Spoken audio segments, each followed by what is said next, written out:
രാമന്റെ ജനനം. കോസല രാജ്യത്തെ രാജാവായിരുന്നു ദശരഥൻ. അയോധ്യയായിരുന്നു കോസലത്തിന്റെ തലസ്ഥാനം. പേരുകേട്ട ഇക്ഷ്വാകു വംശത്തിലെ രാജാവായിരുന്നു ദശരഥൻ. പ്രജകളുടെ സന്തോഷത്തിനും സമൃദ്ധിക്കും വേണ്ടി ഏറെ ശ്രദ്ധിച്ചിരുന്നു.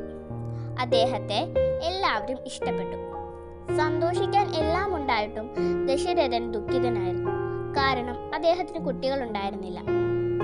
രാവണൻ ഒരു വലിയ രാക്ഷസ രാജാവായിരുന്നു. അതിശക്തനായിരുന്നതിനാൽ സ്വർഗത്തിലെ ദേവന്മാരെ പോലും അദ്ദേഹം കഷ്ടപ്പെടുത്തി.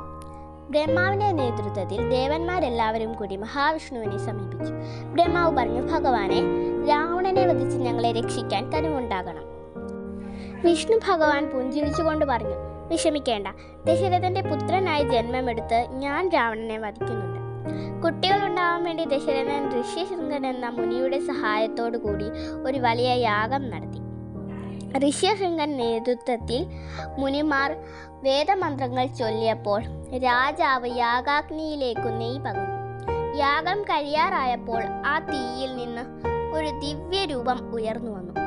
ആ ദിവ്യരൂപം ഒരു പാത്രം ദശരഥന് കൊടുത്തുകൊണ്ട് പറഞ്ഞു, അല്ലയോ ദശരഥ, ദേവന്മാർ അങ്ങയോട് സന്തോഷിച്ചിരിക്കുന്നു.